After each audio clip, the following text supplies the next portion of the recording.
जगह हुआ 11 मिनट में। कैसे लोग करेंगे तब, मतलब टुकड़े टुकड़े में? हाँ, जैसे अभी एक बार कर लिया छोड़ दिया, 2 बार कर लिया छोड़ दिया, फिर 10 मिनट के बाद 20 मिनट के बाद शिव याद पड़ गया, कोई माहौल आपको ऐसा घुमाया, फिर एक बार सांस पर, उसके लिए बोलने की ये आंख बंद करने की जरूरत नहीं है। सांस आई तो नमा जाने दिया, सांस गई तो शिवाय जाने दिया, खींचने की जरूरत नहीं, सांस तो चलिए रही जी। करिए इसी 11 मिनट का कुलाजा हटा दी। मतलब इधर जो आप कह रहे थे 3 साल से, वही बात अब आगे चलेगी कि भाई टुकड़े टुकड़े में आप नमः शिवाय कीजिए। हाँ। 5 बार एक बार देगी उसको, माला चलेगी, माला चलेगी तो उसको फिर गिनती माला पर बैठाएंगे। मान लीजिए कोई 11 बार की है, करनी है भाई, तो न सांस पर गिनती करनी है न माला पर गिनती करनी है, दोनों की गिनती तो फिक्स है जी। तो माला एक करेंगे ना, 24 घंटे में 21,600 बार आपकी सांस चलती है, 180 आदमी की, तो गिना हुआ है। 108 की माला तो पहले ही से गिन के आप गूंथ के बनाए 108, तो गिनना कहाँ है। माला पर नमः शिवाय करिए, एक दाना बढ़ा तो ऑटोमेटिक 1 पर गया। नमः शिवाय के लिए अनुक्रम बना हुआ है, वो मंत्रों के लिए अनुक्रम। एक माला जो करेंगे तो फिर वही शिष्यानुभूति वाला फॉलो होगा कि आप कर माला करते हैं या रुद्राक्ष करते हैं, तब वही फॉलो होगा ना। तब वो सांस वाला हिसाब किताब तो लोग जैसे समझता है कि 108 बार सांस ले लिए, नमक ले लिए, शिवाय छोड़ लिए, हो गया। में गिनती होगी न सांस पर गिनती होगी। अगर अंगुली पर भी कर रहे हैं आप तो उसकी गिनती नहीं होगी, वो तो फिक्स है ऑलरेडी, तो उसको गिनते कौन सी है। वो तो है कि नमः शिवाय का अनुक्रम करने के लिए उसको बनाया गया है जी। एक के बाद एक, एक के बाद एक, एक के बाद एक, एक के बाद एक। गिनना कहाँ है, न सांस पर नमः शिवाय को गिनना है, न माला पर गिनना है। नमः शिवाय करते जाइए एक एक करके, एक एक करके, एक एक करके। तो माला पर एक बार कर लेंगे या जब करें माला करना है, वो एक ही माला अलाउड है आपको, वो बिस्तर पर करिए, जहां मन करिए, एक ही माला, 24 घंटे में एक ही माला अलाउड है। और दिन में मान लीजिए कोई श्वास पर श्वास कर रहा है तो उसकी काउंट वो चलेगा। काउंटिंग तो दोनों में किसी का नहीं होगा, किसी का नहीं होना है, ऑलरेडी काउंटेड है, तो जी। कौन सी रहे हैं, पागल है क्या भाई साहब आप। ऑलरेडी गिना हुआ है 108, तो गिनती कौन सी हो रही है। मंत्रों को चलाने के लिए बना हुआ है वो। जी। मान लिया जाए कि एक माला कर लिए रुद्राक्ष पर या कर माला कर लिए, सुबह में ही कर लिए, तो दिन में नमः शिवाय श्वास पर चढ़ेगा, लोग चढ़ा सकते हैं, स्वतंत्र है। रात में, दिन में, घर में, उसके अलावा भी एक माला के अलावा हाँ। वही मतलब ये जानना चाह रहे थे। कम नहीं होगी, सामान्य गति ये महत्वपूर्ण हाँ। कंडीशन है। नॉर्मल ब्रीदिंग में जाएगा नमः शिवाय। जो सांस की सामान्य चाल है उसके साथ चलिए। न घटाइए न बढ़ाइए। जी। आप कह रहे हैं कि बढ़ा लेता है। हाँ, यही चल रहा है। हमको भी जानकारी नहीं थी, बाद में हमको लोग चिटाटा साहब के सुनाया तब पता चला। किताब में लिखा हुआ है सामान्य गति, सांस नहीं, मतलब ये 11 मिनट वाला उसी में लिखा हुआ है। सांस की तो सामान्य कुछ नहीं कर रहा था, तो हम बोलेंगे 11 मिनट तो नमः शिवाय करो यार, कुछ कर ही नहीं रहा। जब मान लिया जाए कि कोई एक माला नमः शिवाय करता है या हम ही करते हैं, कोई भी करता है, इसके अलावा सांस पर अजबा जब किससे नमः शिवाय अगर कर रहे हैं, इसके फायदे। पहले एक गणित तो समझ लीजिए आप, आध्यात्म व्यापार नहीं है जी। ये विधा ही है दिमाग से दिल पर जाने की, और अरबों रुपया लोग अपने प्रेम में फूंक देते हैं, कोई हिसाब नहीं।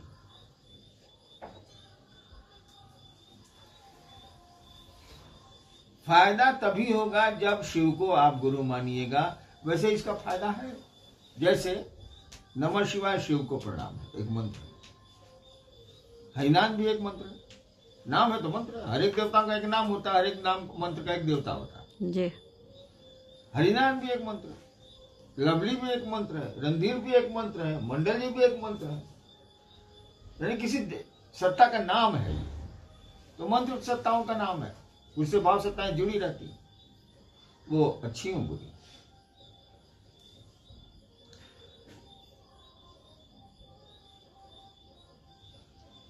हमने नाम पर तुम्हारे पास कोई गया या किसी के पास गया, हम हरिनाम जी के साथ रहते, वो हमको उतना डिटेल नहीं जानता है, देहात की महिलाएं हैं। पैसा भी ठगा, जेवर भी ठगा, चलेंगे मेरे नाम पर ठग रहा है वो। हम उसको न वो हमको जानता है ना हम उसको जानते हैं, ठग रहा जी। मेरे नाम पर जितना उसको मिला है उससे ज्यादा डिमांड अगर होगा तब वो आदमी हमसे संपर्क करना चाहेगा कि अब सर ये 5,000 मांग रहा है, ये कौन आदमी है सर? तो नमः शिवाय करके आप ये धरती का बहुत काम निकाल लीजिएगा। कहा कि आपका डिमांडे कितना है, आदमी का डिमांड कितना होता है, और शिव को तो मांगता नहीं, धरती मांगता है। तो नमः शिवाय इसको निकाल देगा। लेकिन धरती पर भी कुछ चीजें हैं जहां अभी नहीं निकालेगा।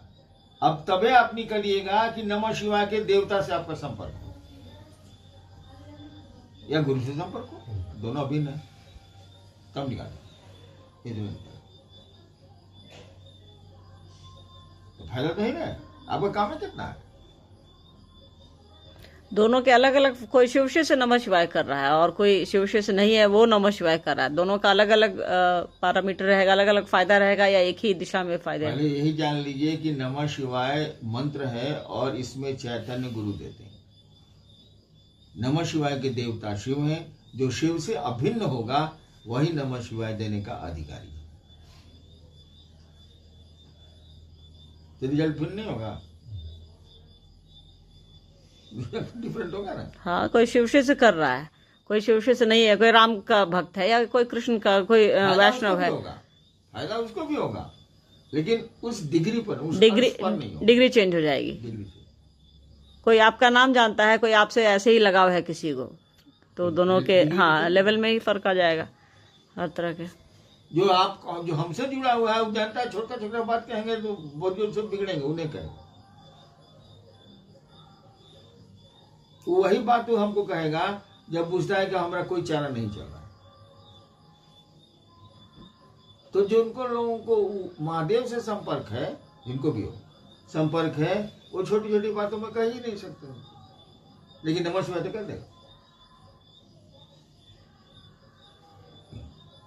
उनको तो बड़ी ही बात कही जाएगी ना।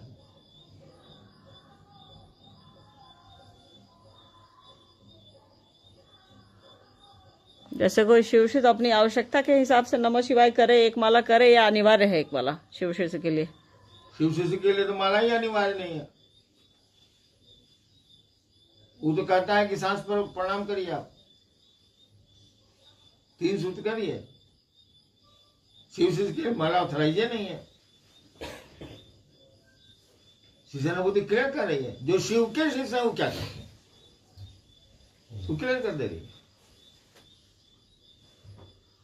उसके तो माला ऑथराइज है, वो माला करवा नहीं करेगा, उसकी जरूरत क्या। लेकिन क्या आप शिव के शिष्य हैं? क्या आपके आचरण में शिव शिष्यता दिख रही है? क्या ये विचार आपके दिमाग से दिल में उतरा है? क्या शिव को अपना समझते हैं आप? शिव शिष्य की जो व्याख्या होगी उसमें जाइएगा ना भाई।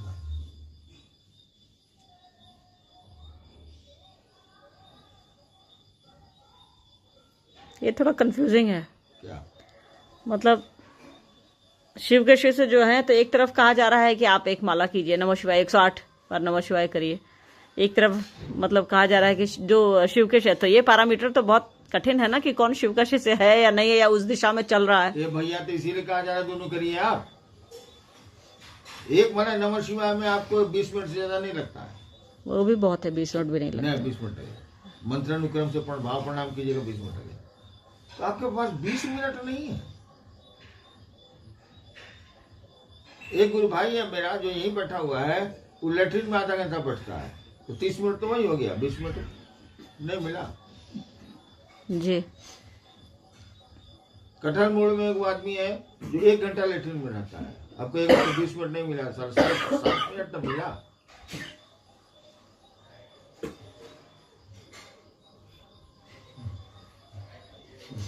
इसीलिए कहा जा रहा है आप दोनों करिए, क्या हार जाए जी। एक दार्शनिक ने कहा था कि भगवान नहीं है कि भगवान है, काले इस लफड़ा में पड़ते हो जाए। मानिए लोगे तुम्हारा क्या घट जाएगा, अगर होगा तो कुछ फायदे हो जाएगा। है कि नहीं, इस लफड़ा में काले पड़ेगा, इसे तुम घाटा क्या हो रहा है, मान लो कुछ फायदे हो जाएगा। तो भैया तो एक माला करने में आपको दिक्कत है, शिव के शिष्य को नहीं करना है, लेकिन रोक थोड़ी है, वो तो प्रणाम करने की एक विधा है, आप करिए। नहीं कर सकते हैं, दिस इज ऑल राइट, कोई दिक्कत नहीं। लेकिन तब आप सांस पर भी आप नहीं कर रहे हैं, अजपा जप के माध्यम से भी आप नहीं कर रहे हैं, आप अपने गुरु को प्रणाम ही करना भूल गए हैं। दूसरों को गुरु चर्चा सुनाते हैं इसलिए कि सम्मान मिले, सुविधा मिले, ऐश्वर्य मिले, सब मिले आपको।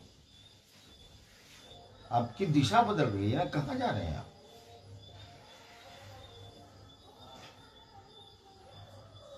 आपको लोगों को शिव से जोड़ना था, उस गुरु सत्ता से जोड़ना था, जो विष्णु गुरु है, जोड़ना था। आप अपने से जोड़ रहे हैं, क्यों जोड़ रहे हैं? इसीलिए कि आपका नमस्कार छूट गया है, आप अपने गुरु को प्रणाम तक नहीं करते। आपको महादेव अच्छा लगेगा, अच्छा है ही तो, लगे नहीं लगेगा तो लोगों को महादेव से जोड़िएगा। आपको धरती अच्छी लग रही है अभी भी,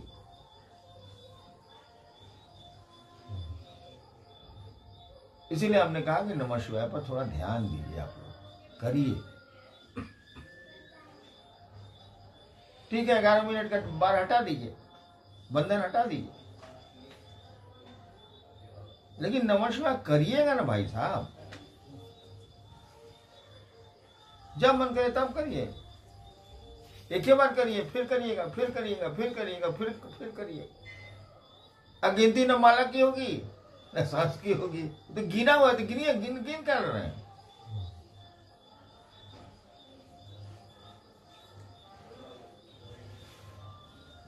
कोई कंफ्यूजिंग नहीं है यार। अगर आप समझते हैं कि मैं शिव का शिष्य हूं, अगर आप समझते हैं कि शिव के लिए मेरे दिल में दर्द है, चिंता है, परवाह है, आपको नममाला पर करने की आवश्यकता नहीं।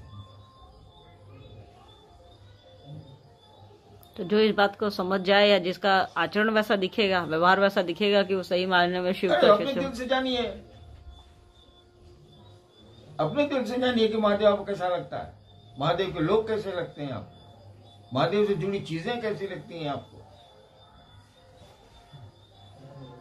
आप बता सकते हैं, खुद ही जान सकते हैं।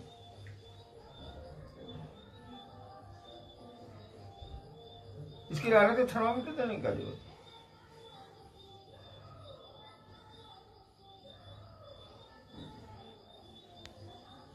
आप गुरु भाइयों को लूटते हैं, अपने पास से संचय करते हैं, बचाते हैं, उनको लूटते हैं। स्पष्ट देखने वाला कहेगा ये शिव से नहीं है।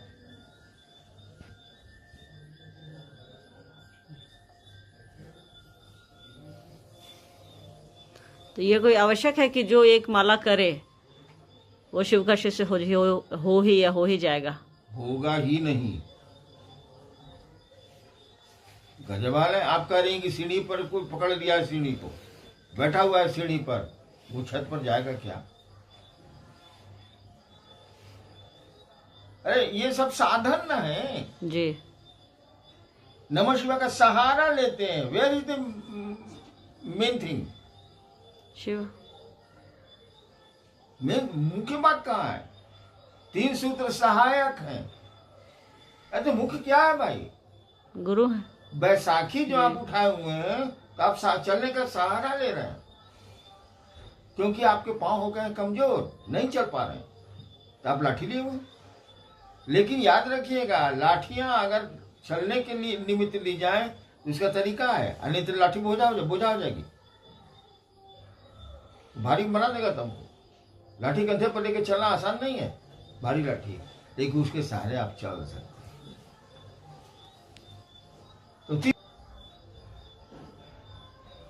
अरे ये सीढ़ियां हैं छत तक जाने के लिए, ये साधन है साध्य तक पहुंचने के लिए।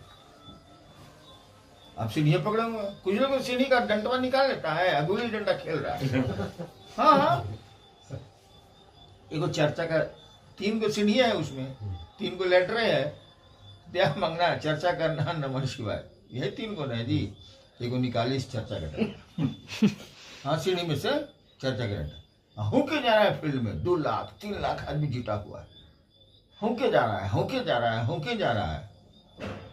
क्या है? उसको बिल्डिंग चाहिए अपनी, उसको गाड़ी चाहिए, उसको सुविधाएं चाहिए, उसको ऐश्वर्य चाहिए, होके जा रहा है। अब कहेगा शिव को उपलब्ध होगा क्या? ये तो चर्चा बहुत करता है, मतलब नरक को जाएगा, उस शिव से कहां से उपलब्ध होगा? अगर नरक होता होगा तो हमको नहीं मालूम। वो तो साला कुत्ता है, शिव से कैसे हो गया? अरे सीढ़ियां बनी थी शिव तक जाने के लिए। क्या आप शिव के शिष्य होना चाहते हैं? क्या शिव से जुड़ना चाहते हैं आप शिष्य के रूप में? तब नहीं साधन काम करेंगे। जुड़ना ही नहीं चाहते हैं तो शिव से क्या करेगा आपका? ये तो सहारा दे रहा है, मुख्य बात तो ये है नहीं। आपका मन शिव की ओर नहीं जा रहा, इसीलिए आप मदद ले रहे हैं। कल शिष्यानुभूति क्लियर कहती है, केवल अस्थाई शिष्य भाव अनिवार्य है। पूरी शिष्यानुभूति में एक ही जगह अनिवार्य शब्द का प्रयोग हुआ, एक ही जगह, बस यही, और सब जगह आवश्यक है, अपेक्षित है, यही सब शब्द का प्रयोग हुआ है। केवल, साफ कहती है, केवल अस्थाई शिष्य भाव अनिवार्य, इतना ही कहती है। ना वो तीनों सूत्र के बारे में बोलती है, ना कुछ बोलती है, ना नमः शिवाय के बारे में बोलती है। केवल, केवल, केवल का मानी केवल होता है,